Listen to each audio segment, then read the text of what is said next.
कभी सोचा है इस असीम ब्रह्मांड में हमारा ये छोटा सा घर पृथ्वी इतना खास क्यों है? तो चलिए आज इसी कॉस्मिक डिटेक्टिव स्टोरी के पन्ने पलटते हैं और उन सुरागों को ढूंढते हैं जो पृथ्वी को पृथ्वी बनाते हैं। हाँ तो चलिए इस रहस्य को सुलझाना शुरू करते हैं। देखिए ये सिर्फ एक फोटो नहीं है, ये एक पहेली है और आज हम सब मिलकर इसके टुकड़े जोड़ने वाले हैं। सोचने वाली बात है ना? अरबों खरबों ग्रहों में से आखिर इसी एक नीले कंचे पर जिंदगी क्यों है?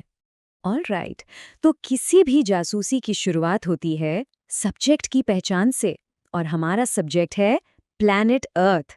ब्रह्मांड में इसकी जगह क्या है? आइए सबसे पहले इसकी प्रोफाइल पर एक नजर डालते हैं।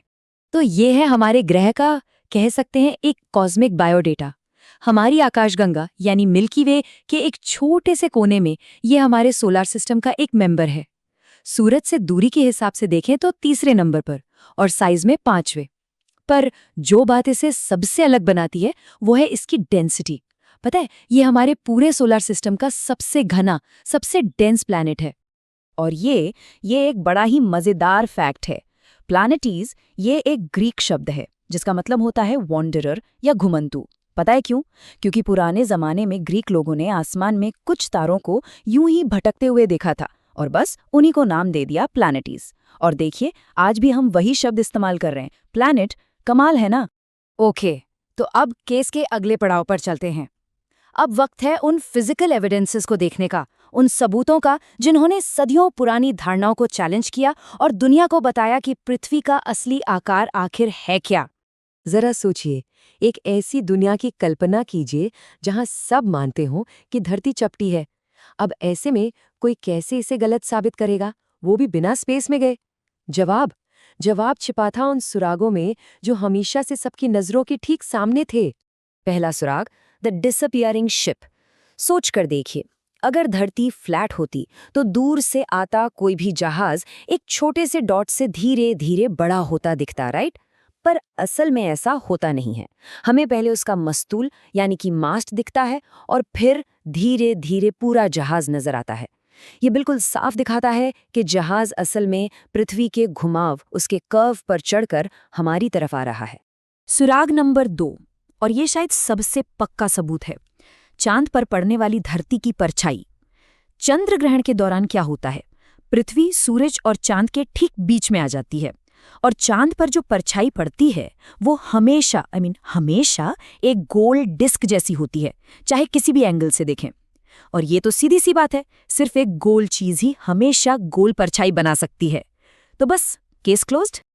और तीसरा सुराग, गोलाकार होराइजन। कभी किसी पहाड़ की चोटी से या हवाई जहाज की खिड़की से दूर तक देखा है? जमीन और आसमान जहां मिलते हुए दिखते हैं, वो लाइन, वो हमेशा एक कर्व में होती है, एक गोल आर्क जैसी। ये भी पृथ्वी की घुमावदार सतह का एक और सीधा सा सबूत है। तो ये तो साबित हो गया कि पृथ्वी गोल है, लेकिन क्या ये एक परफेक्ट गोला है, एकदम क्रिकेट बॉल जैसा? नहीं, हमारी पृथ्वी अपनी धुरी पर घूमती है ना? और इसी घूमने की वजह से ये बीच में से यानी इक्वेटर से थोड़ी सी बाहर की ओर उभरी हुई है और ऊपर नीचे यानी पोल्स पर थोड़ी चपटी है, बिल्कुल एक संतरे की तरह। तो इसका जो सही साइंटिफिक नाम है वो है ऑब्लेट स्फेरॉइड। और अगर हमें और भी ज्यादा सटीक होना है तो साइंटिस्ट एक और शब्द इस्तेमाल करते हैं, जियोइड। इसका मतलब बड़ा सिंपल है, पृथ्वी के आकार का। यह शब्द पृथ्वी के उस अनोखे, थोड़े ऊबड़-खाबड़ शेप को बताता है जो बिल्कुल परफेक्ट नहीं है।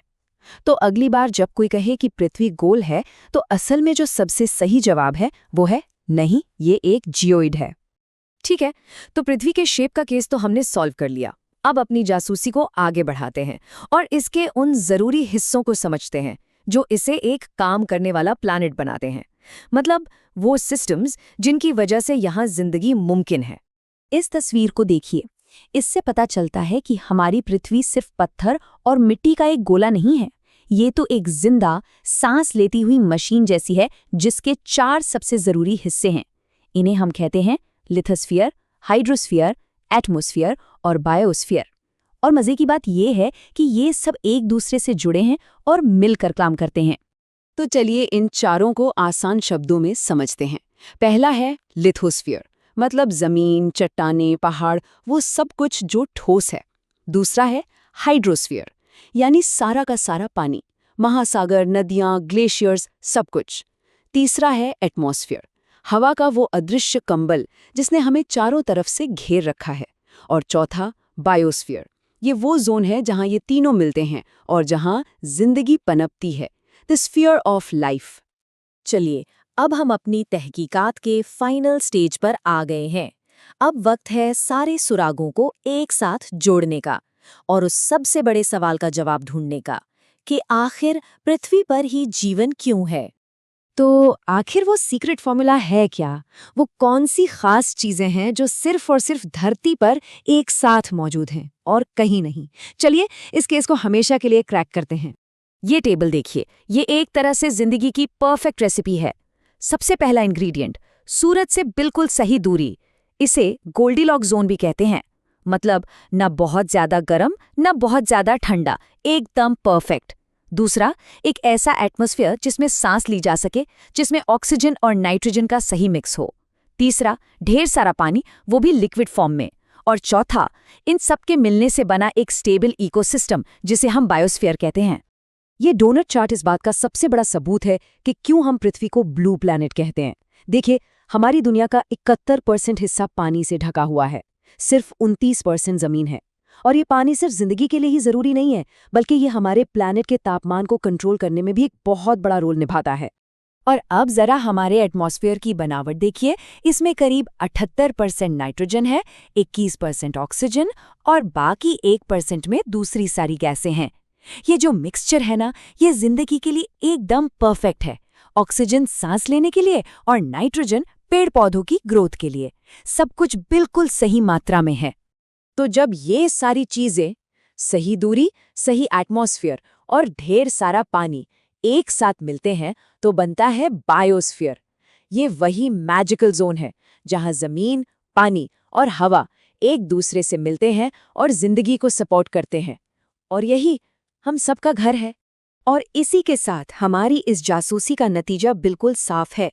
सारे सबूतों को एक साथ रखने पर एक ही बात सामने आती है। पृथ्वी हमारे सोलर सिस्टम में सचमुच एक अनोखा, एक बहुत ही खास ग्रह है। ये अब तक की जानकारी में अकेली ऐसी जगह है जहां हम पूरे यकीन से कह सकते हैं कि हाँ, यहाँ जिंदगी है।